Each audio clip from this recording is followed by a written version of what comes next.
So I get to go after that amazing presentation. And something popped into my head a second ago. My husband is a retired news reporter. And when he was doing his work, he said, if you heard the same thing from three different independent sources, it must be true. And so some of the stuff that I'm going to say is what we heard from Barb, some from Milana, some from Evelyn. So I'm speaking the truth. Okay, I'm speaking the truth, and this is so good to hear. The whole while I listened to Evelyn, it was like I was going to start off. I have a confession for you all. Okay, this is what I was going to start my presentation with, and I jotted down. It's a true projector story. I have lived a projector life and had no clue that that's what it was until I first got my first reading. And the more I learn and the more I reflect in my two time, um, I lived a projector story. And so my confession is that I was a serial entrepreneur between jobs. I've had several businesses. I've had several jobs. My jobs generally lasted about 9 years. And at the end of that 9 years, I was tired of that job. I was on the way to burnout. And but I didn't want to go look for a job. I wasn't going to go find a job. I just said, I'm going to go do something on my own. And I left my job. I opened up a consulting practice using the knowledge and the skills that I had in the job. I had some recognition because I was fortunate enough to be in fields in the nonprofit world that were emerging fields. And so I was really guiding a lot through all of my profession. And so I would do this wonderful entrepreneurial work. And then a job would come to me, and I would be invited to take on this job. And they were always wonderful. And I did that one for another 9 years, loved it. It was at a time I was working for government in the city of Hartford. And I was asked to take on the role of a youth services director. And this goes way back, and the field has changed, but it was moving from a purely recreational field to one where we were looking at skills and abilities and helping to develop kids into being all that they could be. And I love that job. And I found that I was guiding and training and bringing this energy in, this information in for the programs to do the work. And it was, again, a very projector way to have worked until I didn't want that anymore. And then I left and did my own thing. So that is how I worked all along, had a job for about 9 years, went into an entrepreneurial thing.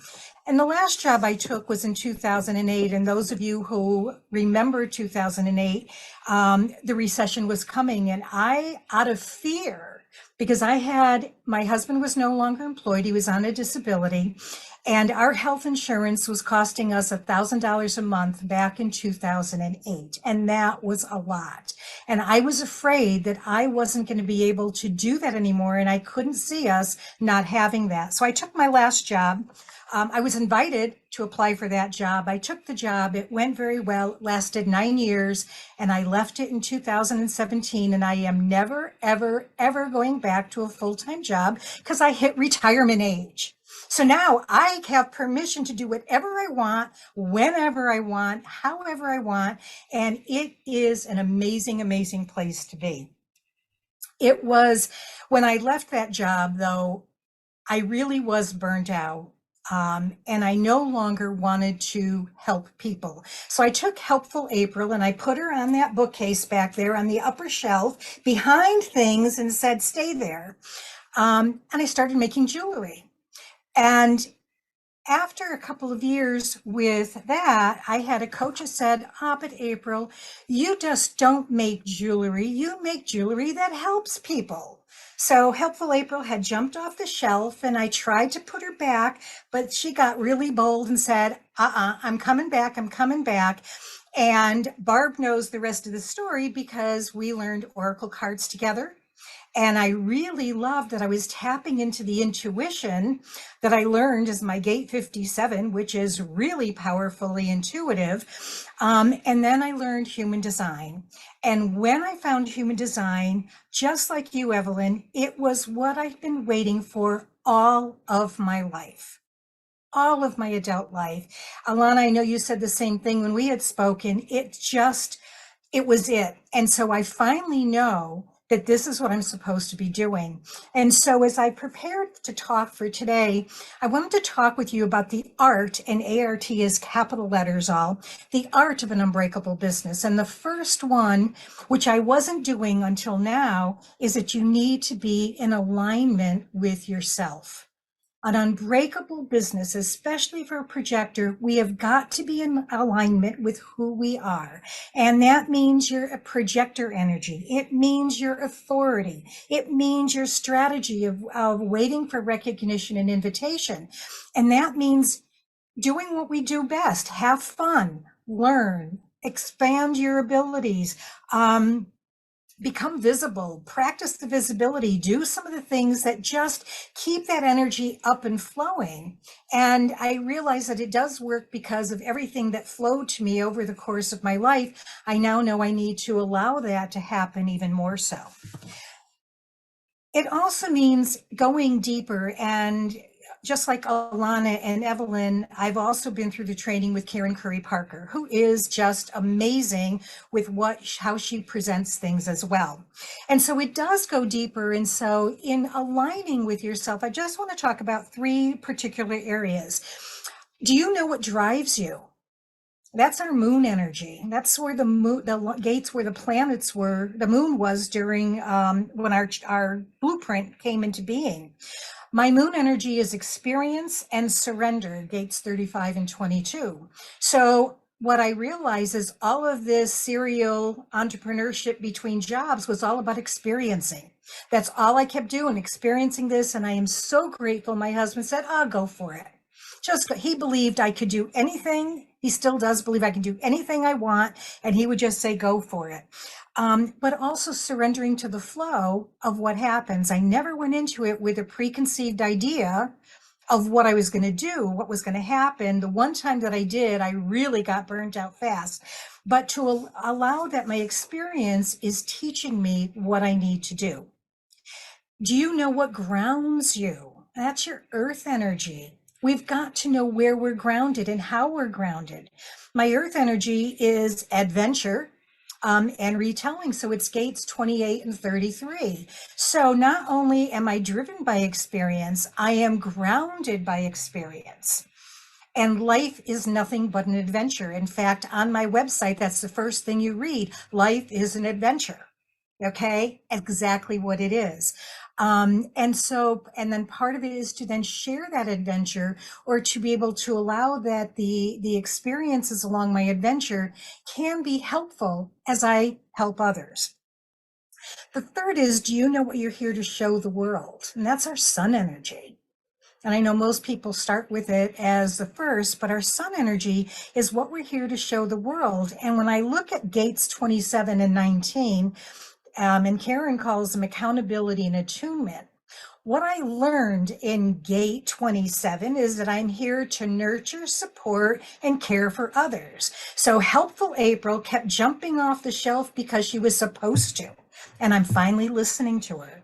But I love it in that it's all about guiding others to be accountable for their own life and their own happiness. It's not my job to fix anybody. And I have never done that. I will ask a bunch of questions so that you might think about things or reflect on things or feel how it resonates with you, so you can be attuned to who you really are. But I'm here to be nurturing and helpful and guide, and to recognize that and help people see that life is an adventure that has to be flexible so that you can be in tune with who you are designed to be. And so that's when I looked at those, and then I was able to craft a mission statement. And my mission is, so here's my mission. My mission, Helpful April says, is to improve the world's well-being by guiding women to living in their authentic alignment of who they are designed to be. And so I have fully embraced Helpful April, finally, at this age of my life. And so that's when we talk about the A in the art of an unbreakable business. It's through the awareness of who you are, acknowledging it and accepting it, because awareness alone doesn't do anything except mean that you're aware. But you've got to acknowledge it, you've got to accept it so that you get integrated in, and then you are aligned. And when you are aligned, you're ready to move into the R of an unbreakable business. And that is a roadmap, not a business plan. Okay. And I heard Alana say that, and I wrote down not structured, allow for flow. Exactly. And that's what a roadmap does. I'd had business coaches, as well as many of you have, I'm sure, and they told us step one, step two, you got to do this, you got to do that. I don't want to do that. I don't want to do that. And those coaches I didn't stay with for very long. But a roadmap, I think, is a little bit different because it allows for junctures, it allows for detours, it allows for change. And when I was thinking about this, my favorite movie is The Wizard of Oz. And you all have seen it. So, you know, when she's walking down the yellow brick road like they told her to do in Munchkin Land, and she gets to the farm, and there's three of them.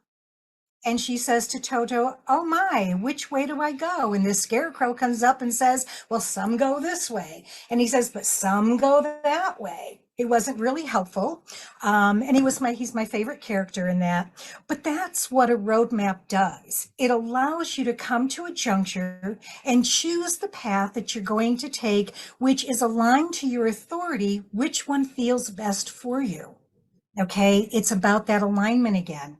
And so when I look at a roadmap, it covers things for me, and this is just for me. So if it helps, great. Your mission, because again, your mission is your alignment to who you are.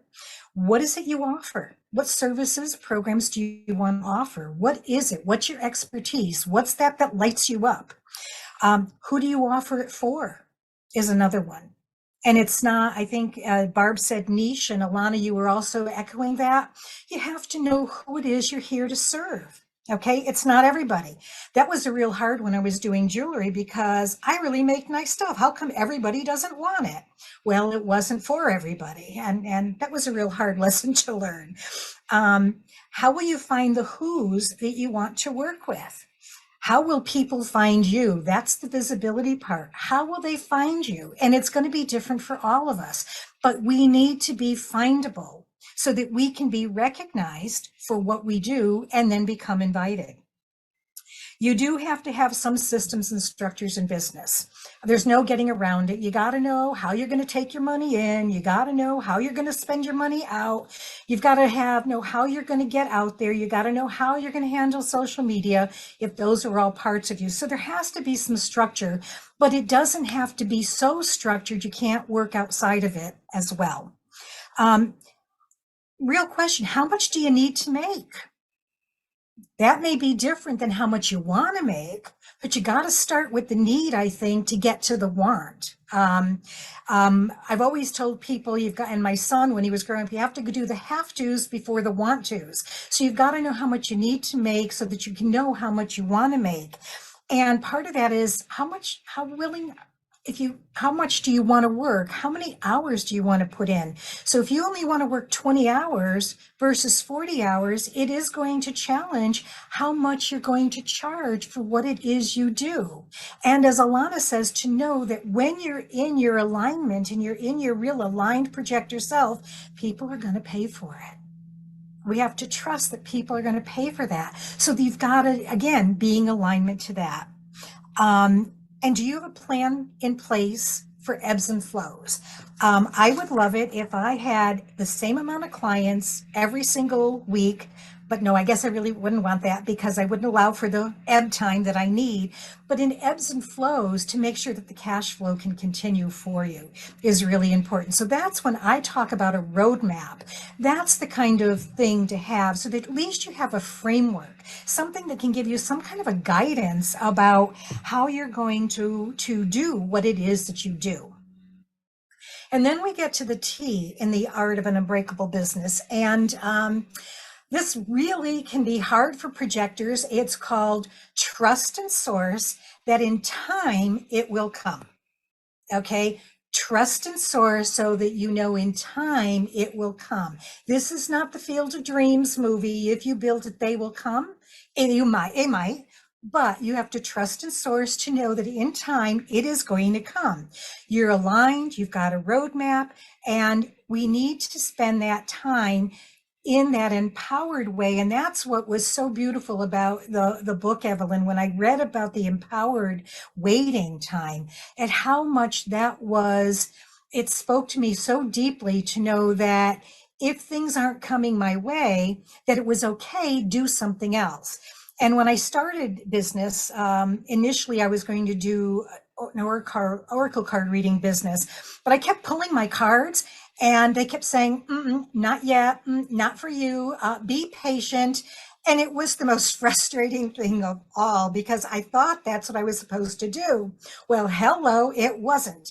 And once I got into decided human design, the cards started saying, okay, it's time. New beginnings keeps coming up. You're getting out of the fog. All of those kinds of cards kept showing up, and they still do. And so I knew I was on the right path. And I used that waiting time to test out my services. Again, I needed to experience it. I need people to experience it. And I allowed that time to test it out. I would call friends that I believed would be my clients and say, I want to do this. Are you in? It's not going to cost you a thing except your time and giving me feedback. That's what I really needed from them. And it worked so well that I came to really appreciate the idea of trust. And so on my alignment board, I no longer do a vision board, I do an alignment board. I wrote, I trust in and am aligned with Spirit's plan for me. I spent all of 2022, my word for the year was faith. It was given to me by a card, and trust had to be part of that. And in working with that, I now feel that I can trust in the timing of my partnership with Spirit. It will come when it's supposed to come and not to be fearful of it any longer. And so that is, and these were things that all three of you said before me in different ways, but the art of an unbreakable business is align it to who you are. You've got to align it to the authentic you. Have the roadmap for where you want to go, a broad roadmap, and trust in the timing and take the time needed to be recognized and know and trust that invitations will follow. So I hope I summarized all of you as well in doing this, and I appreciate your time and listening to what I had to say.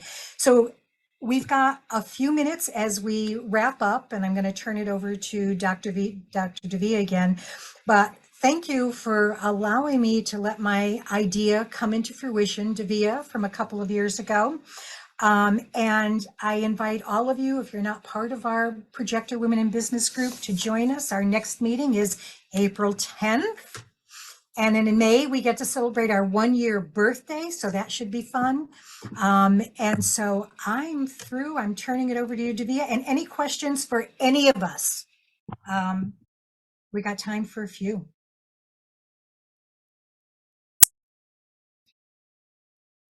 Is there a link to join the Projector Women in Biz group? Yes. Barb, can you put that up there in the chat? Thank you. Because she does that part. Learning to ask for help and knowing who you have the people to help with. Okay, you're welcome. Javia. Thank you, April. Thank you, thank you, thank you. All right, let me just reset here. Yeah.